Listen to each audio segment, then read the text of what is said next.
Thank you for joining us once again. And today we are here to talk about building better together and how project closeout can sometimes take a very long time, even though both contractors and trade partners want to work together and get things done. But before we jump into the actual conversation itself, let's go through a couple of quick introductions for everyone who's joining us today. We have a great cast. We'll start with Jennifer. How are you doing, Hi. Jennifer? Doing good. How are you doing? Doing well. You want to give us just a quick background for people? Sure. My name is Jennifer Story. I'm the Vice President of Ashford Glass. We are a subcontractor here in Texas that does glass and glazing on new construction and on remodels. Awesome. Thank you. We have Johnny from Levelset. Hey everybody, I'm Johnny Finizzi. I manage all of the content at Levelset, all of the educational content that we produce, and the Levelset news, financial news as well. Awesome. Jenny?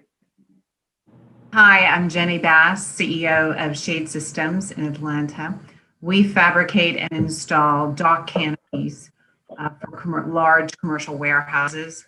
We are a subcontractor. I also own SV Tech Inc., which provides corrugated steel pipe for large infrastructure projects like bridges and piers. Awesome. Awesome. Excited to hear from you.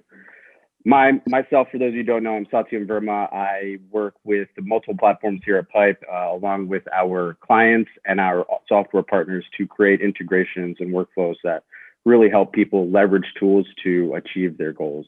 And last but not least, Heidi. Hi guys, thanks for having me. I'm Heidi Ralston from ARCO Murray. We're a design, build, general contractor found nationwide all across the country here. I am bringing a unique perspective today. I'm on the technology side as a construction technology analyst, but with my previous experience as a project administrator, I was able to run personally project closeouts and intimately learn all of the best practices from our business, kind of sharing those secrets for this call today. And that's something I'm really excited about. If you guys haven't noticed, you don't see it very often, having a conversation with both trade partners and general contractors at the table, talking about how do we get to those, the solutions that are win-win for everybody, right? And it's something we're really excited about. Now, moving into the next couple of slides, we're going to throw up a poll in the meantime to just start sort of gauge the audience as we go over a couple of the webinar agendas, kind of first starting off with, what does closeout look like today, the good versus the bad, and how has that impacted all different partners? You have the trade partners, you have the GCs, and then we have a couple of questions that are really going to help open up the discussion and get a couple of different viewpoints. We highly encourage everyone in the audience to get involved. Please try to use the chat or the question and answer functionality as we get in there, because we really value your input and understanding, how is this impacting you guys as well, and where can we focus on providing stronger workflows or solutions? So take a second to answer the poll, and then we will jump right into things. In the meantime, John, you want to give a quick rundown of Levelset? Yeah, sure. So for those of you who aren't familiar with Levelset or aren't customers of ours already, Levelset is all about helping contractors and suppliers get paid and get paid faster. So we have a lot of tools that help you communicate with the people that are at the top of the payment chain on your project, to exchange documents, to send notices, to protect your lien rights on your projects. And we also have a lot of tools to help get insights on the contractors that you work with. So we have contractor profiles that have payment history for those contractors. So in your pre-qualification process, you can see kind of what their credit risk is like. We also have a lot of insights in terms of when problems are coming up on different projects that you might be working on. We have a great community of experts like construction lawyers, accountants, credit managers, and other professionals to share information, ask questions. And we have a huge wealth of educational content on the site. Just about any kind of payment related problem you might be having, we've probably written an article about it. And if we haven't, you can send me an email and I will make sure it gets written. Awesome, thank you. And just a quick overview of Pype, it's a very straightforward platform that focuses on arming contractors with the information that they need based off of smart automation, analyzing documents, using AI to identify potentially missing submittals, which is very important in the concept of reducing the amount of RFIs and change orders. But most importantly, we have a very clear-cut database that helps you not only manage but accelerate your closeout process to deliver projects, not only ahead of schedule but under budget, where all parties are happy. Now, jumping into really the meat of the discussion today, we really wanted to start with an understanding of what's reality today and what does a poor closeout situation actually look like, because it is something that I'm sure we have all probably been through, something that has affected all of us at our projects, whether that is just interruption of cash flow or getting payments in late, then also the ever looming situation of litigation. And so what else is best here than hearing from the people that are actually running these projects day in and day out? So kind of going around the room, we'll start with Jennifer, just some insight on maybe a situation that, we can use to implore people on what a bad closeout can actually mean. Well, for us, a bad closeout would be, not having all the information that we would need to have to get the warranties done for the customer and all of their paperwork that they require, as well as the substantial completion dates that they need for the paperwork. If we don't have all that information up front, it's a bad closeout. We're not going to be able to get them what they need so that they can get paid by their customer, so that in the end we can get paid.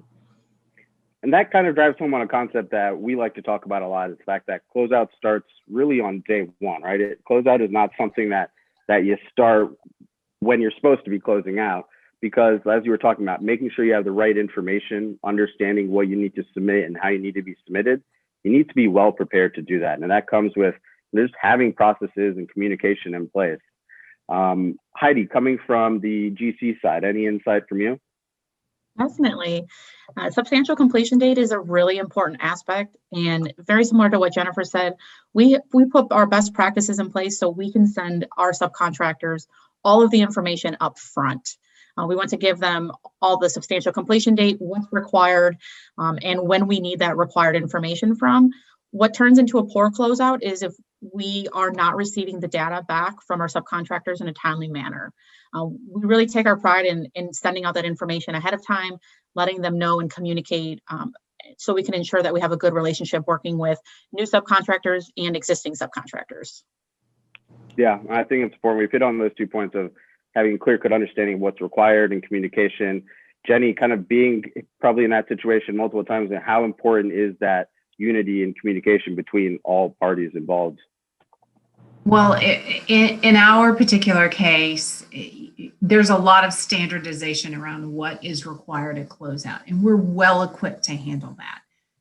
We have that so that as soon as the substantial completion date has been communicated, we can generate those documents and get that back quickly.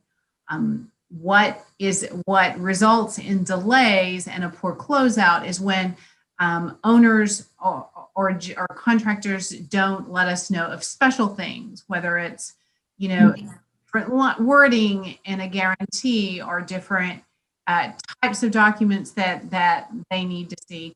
That can really drag things out because that requires special processing. And then,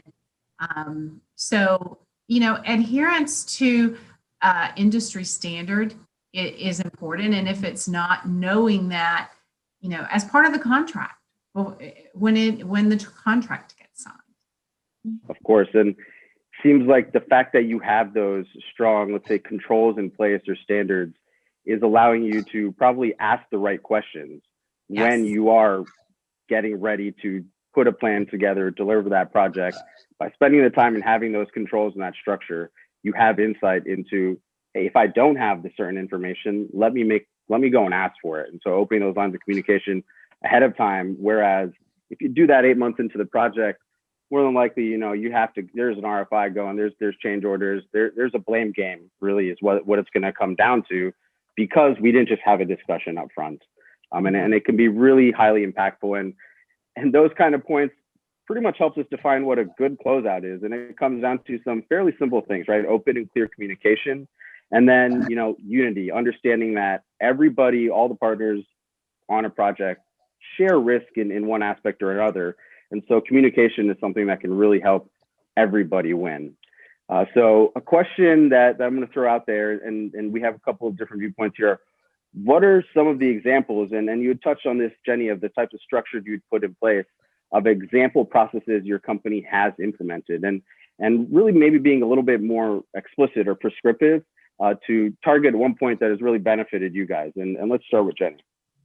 Well, so one of the things that we've done is when, part of what we do is we generate drawings of what our canopies will look like. And they are, they're stamped by our engineers and signed. And as soon as we get those drawings back, we send them on to be approved. To be approved by the owner. As soon as we get approval by the owner, it goes to someone and they start preparing it for the as-built. So that as soon as that project is over, we can make sure that everything is as it was built, and then get that closed out and ready to go. And that's a big part of what we provide.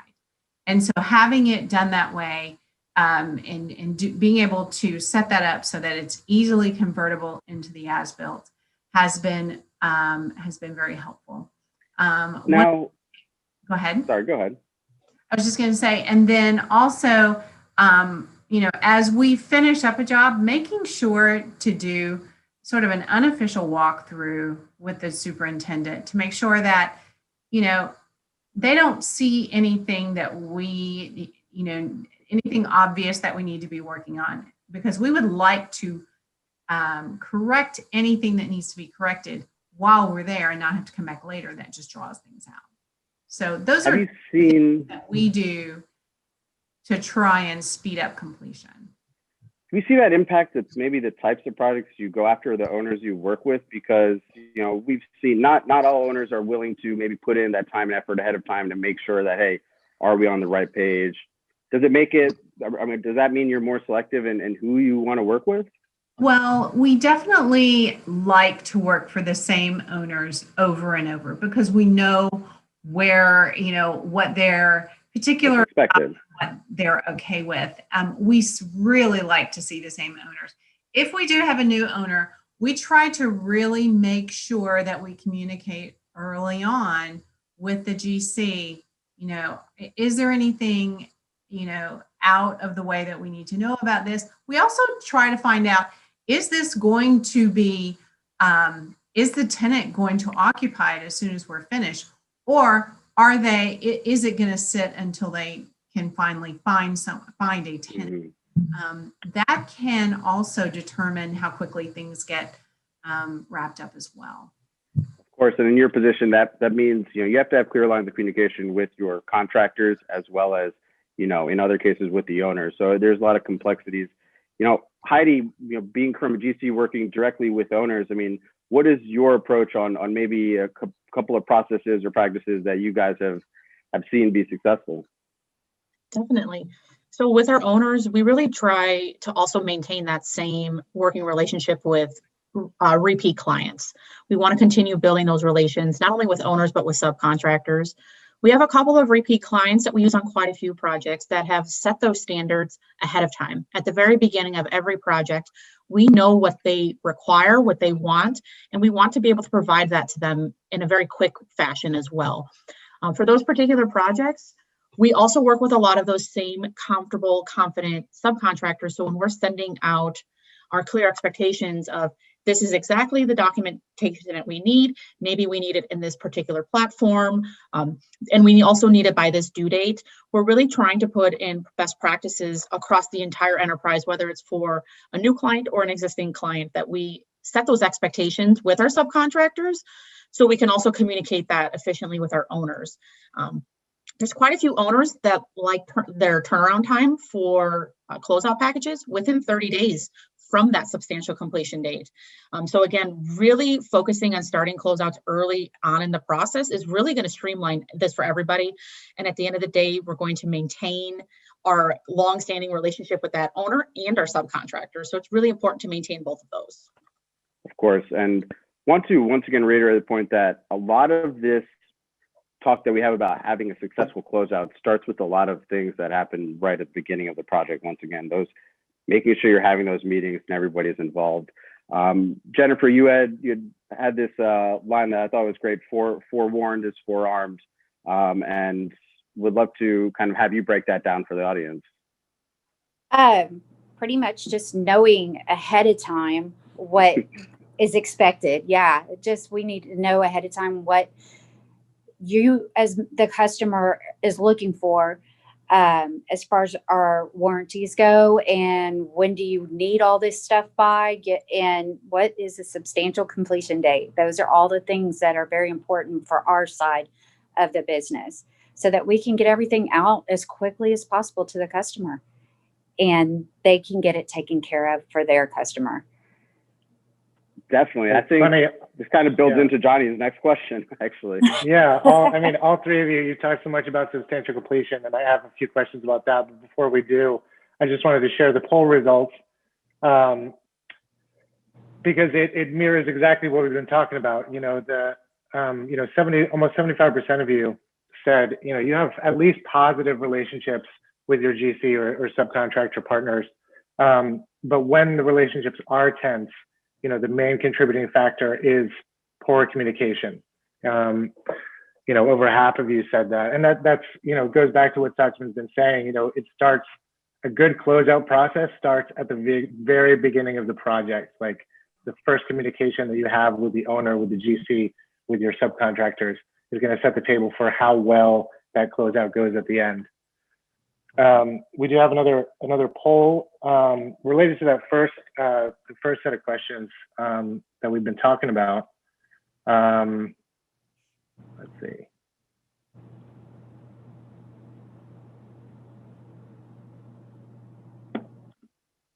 I'm not sure how to bring that up. Okay, poll 2. Let's see. So this is about where do you think your company can grow the most? So I'll just launch this and leave it open. And as I said, all three of you have talked about the importance of substantial completion date. At Levelset, we're concerned with getting people paid, and that substantial completion date is so important that sets the clock ticking for when that payment is going to come through the door and get clear at the bank. And I'm curious for Heidi, one of the challenges that we hear all the time from subcontractors is the challenge of defining substantial completion clearly and actually communicating that date. I imagine it's a big challenge for you to communicate that date, clearly in advance to all of the subcontractors to set their priorities or set their expectations of when they're going to get that final payment and retainage. So how do you approach that? Definitely. So defining the substantial completion date, what we see in our eyes is the date that we can occupy the space. The date that our owners can occupy the space. And what Jenny was mentioning before is it going to be a free space where they can get a new tenant in, or is it going to be a space for that owner, particular client for their group to sit in? No matter which option it is, it's still really important that we can define that same standard.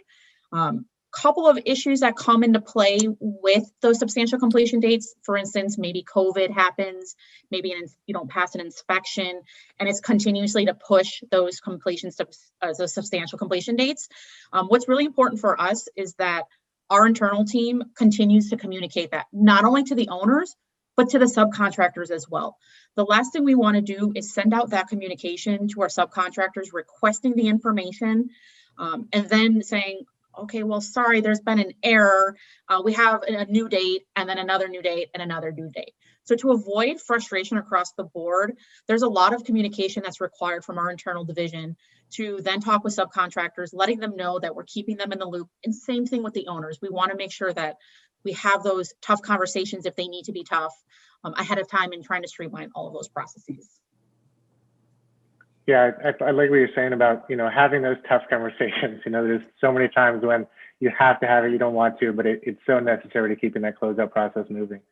And Jenny, how do you approach, the conversation about substantial completion and setting that expectation of when you're going to get paid?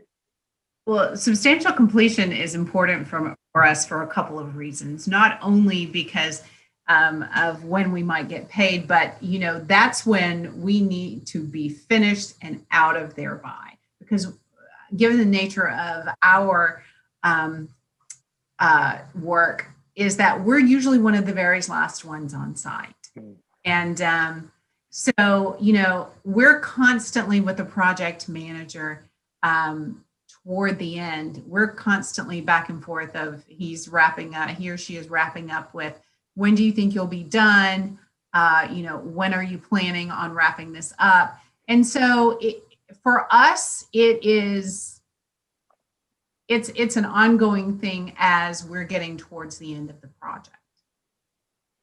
Well, and that brings up another question for Heidi for me. Is like, there are people like Jenny and Shade Systems that are in at the very end of the project that, they're the last people to leave before substantial completion. And then you have other, maybe like an excavation company that hasn't been on the job site for 8 or 10 months. Following up with those companies as well, like it's just a big job communicating around substantial completion. It absolutely is. I mean, it's always about being proactive with the approach. We want to be as open, as honest as we can. We want to continue maintaining those relationships. If for any reason that we have a delay in the schedule, it should automatically be considered a worthy conversation with all parties involved at any point in time. It's really important for us to maintain those working relationships with our subs and our owners, because we don't want to be defined as a poor closeout or a company that can't close out, can't pay our subs, and then withhold retention. And that really just leads us down the path of really poor relationships and a financial integrity. And we really do not want to go down that path at all with any of our subs and or our owners. Yeah, absolutely. Jennifer, what are your thoughts on or your experience with substantial completion? Has that been an issue for your company in the closeout process? Other than the communication of when it is, if it keeps being changed, but other than that, no. When it comes to payment, though, I do use that as my, I guess you'd say, leverage on. I expect to get paid by X date, so we know to be looking for that retainage payment. Mm-hmm. And so we all know that there are repercussions to missing substantial completion dates and what those outcomes mean. And very clearly, by the conversations we've been having today, communication is really probably the number one factor that can lead to us not finding ourselves in those situations. But what really can be done, and I think it's pretty clear that a lot of times, a lot of that risk in those situations, as you said, where there's partners that haven't been on site for 8-10 months, but they're still waiting to get that retainage money that was kept for a substantial completion date that's still probably another 6 months away. The impact that can have on companies, and first understanding that risk as a partner, as a trade partner, as a general contractor, as an owner.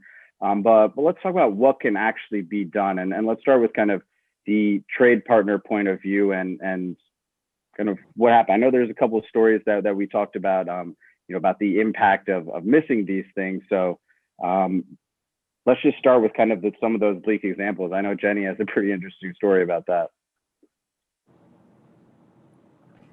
So, we found one of the reasons we started paying a lot of attention to, the payment process is, early on, is actually a couple of years ago, we had been doing business with the company. It was a third generation company. We've been doing business with them for several years in Florida. And we had just completed a fairly large project for them. And, substantial completion date, we'd sent all of the closeout documents in, and, we start waiting and waiting and waiting. And all of a sudden, we hear that they're completely insolvent and that they've just closed their doors. And,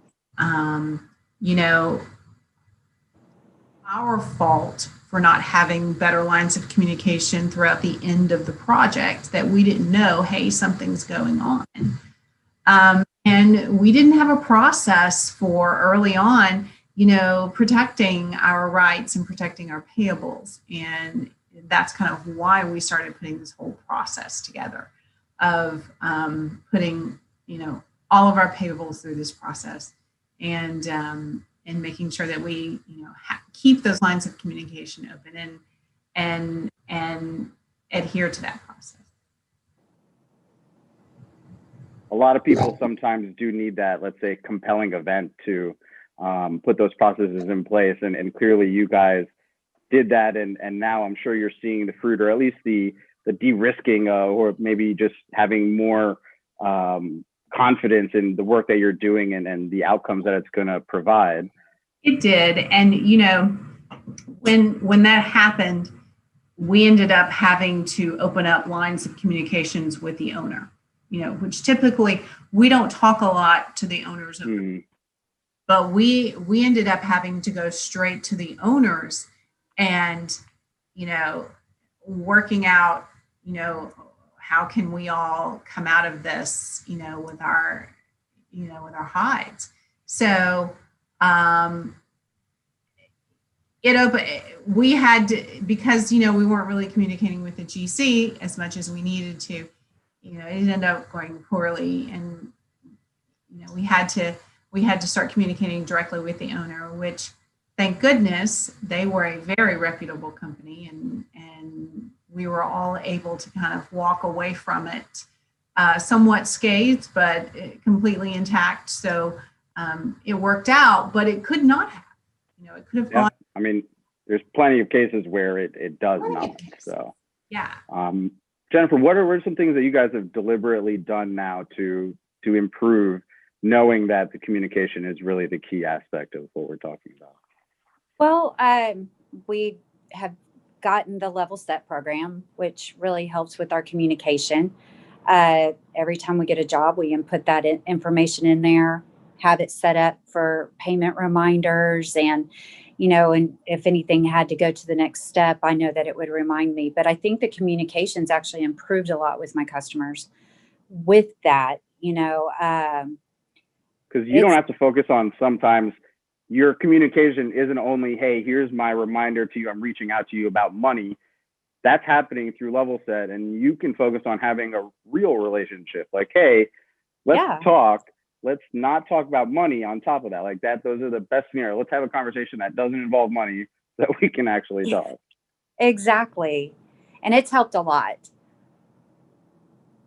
And, there's plenty of owners, just another quick example, right, of just as a compelling event. And I'm sure people have seen this, but, something that really is really impactful, understanding the impact of missing a substantial completion date. We've seen, what the unclear lines of communication can cause when, talking about money and then the aspect of that retainage, but there's plenty of penalties that are caused as well. Coming from the GC point of view, because as I mentioned, in the industry today, it does fall a lot on trade partners to really be the proactive one of managing up their relationship with GCs, because GCs have 45 different trade partner relationships to manage under one project.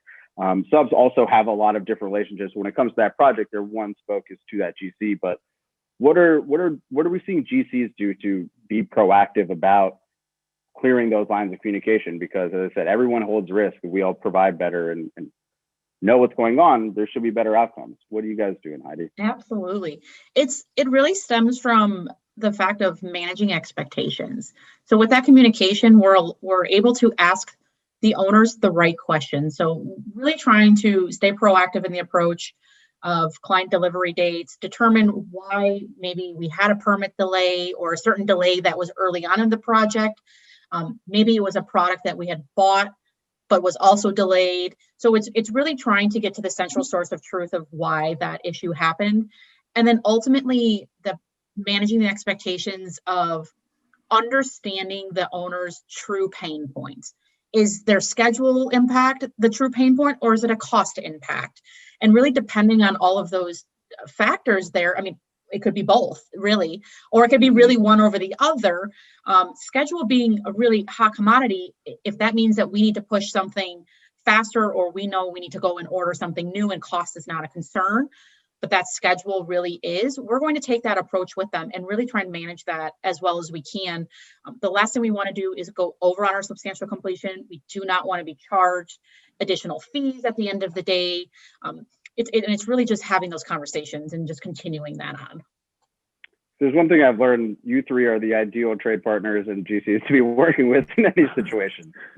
With as proactive and kind of deliberate as you're being with, understanding how to deliver a successful product.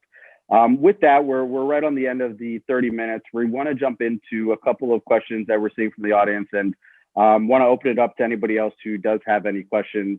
But we'll start with one from Evan. So some of these closeout duty submittals are not always listed up front in the specs. Usually a GC is not going to bring up unlisted closeout documents, and then an owner will request it near substantial completion. What's your best practice to handle this? As another layer, these can be substantive added costs beyond original expectations. How can we better address these items without breaking the budget for the overall project? I have a quick notebook, but anybody there wanna field that? I think this is probably coming from a trade partner perspective. So, I mean, for us, which we get those from time to time, where they may require a longer warranty that wasn't, in the specs and upfront. We didn't know about that, which does incur cost. I mean, we do our best to do our digging to make sure that there was nothing, and if there wasn't, try to go back to the owner or to the GC and say, hey, I've got this additional cost. It's going to cost you as well. And that's the best way that we can do it. When there's not that information up front, there's not much we can do about it. We just have to try to go with it and get it handled as best as we can with the customer. Yeah. I mean, I think there's not much you can do. I've seen other people have perspectives where they just have a standard, right? At the beginning, they'll say, hey, GC, let's have an understanding, because we're going to do a review of what's expected. If there is something like this, will be a standard that we follow. But this is also where, I will shamelessly plug Pype, because that's literally what we do. We give everybody the ability to automatically read the specs for what they really are. So as a partner, as a GC, you can upload all the different versions of specs that you get and do a side-by-side comparison. So that you bid on a 60% CD set, but we're all delivering on that, final issued for construction. You can do a comparison in a matter of seconds and actually have those conversations up front. And so that's the power of what, AI is bringing to the table, as well as we talked about Levelset earlier. Let's see if there's any other questions that we have coming in. All right, I see one there. So there was one quick about just how liens slow down retainage, which slows down payments.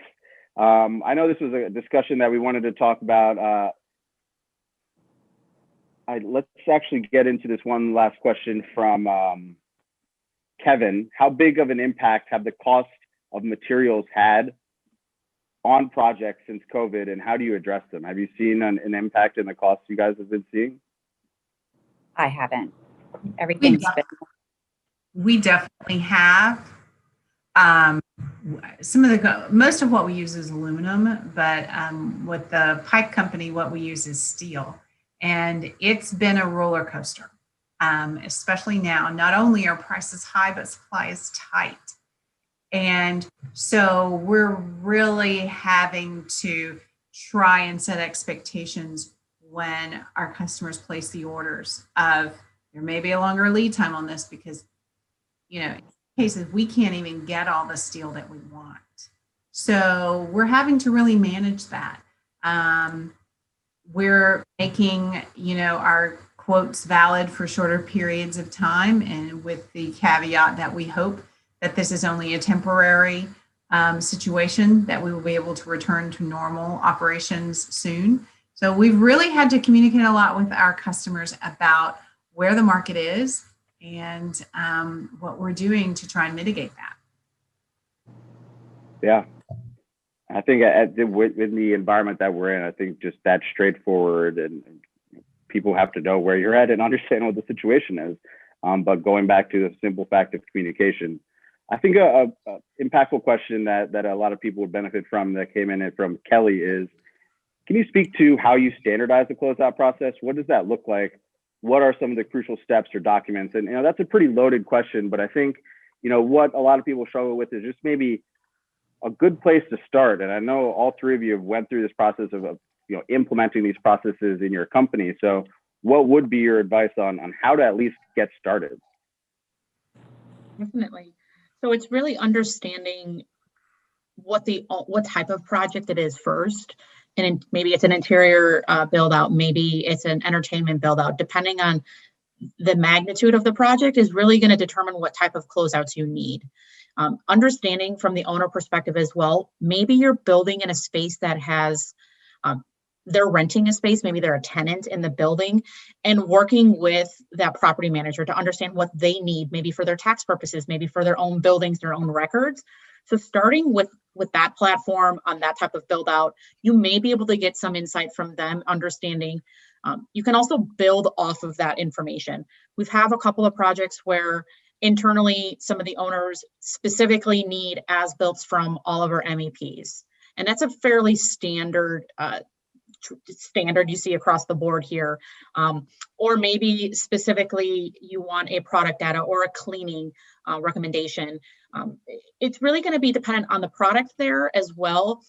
But what I encourage the teams to do at the very beginning is to really walk through the specs books if you guys have it. Walk through your drawings, walk and talk with the owner, especially if it's a young, new relationship, and truly understand what's important, what's valuable to them. Do they want to know all this information at the end of the day? How involved are they with the project throughout the duration? Did they hire a designer to do this for them, to manage it for them? And it's really just asking all of those questions ahead of schedule, maybe even before in contract negotiations. You can ask your partners to get involved at that point to really recognize what are the minimum requirements of documentation that they need. And then if the general contractor has that data, we can then take that same approach with our subcontractors. And as we're drafting subcontract agreements, we can make sure that we're adding that in the scope of work details. And that really sets the communication well ahead of the schedule before closeouts start. So it's really like, kind of like creating a rubric of what you want to see in the information you need to be successful, and then building out processes for that. Jennifer or Jenny, want to add anything onto that?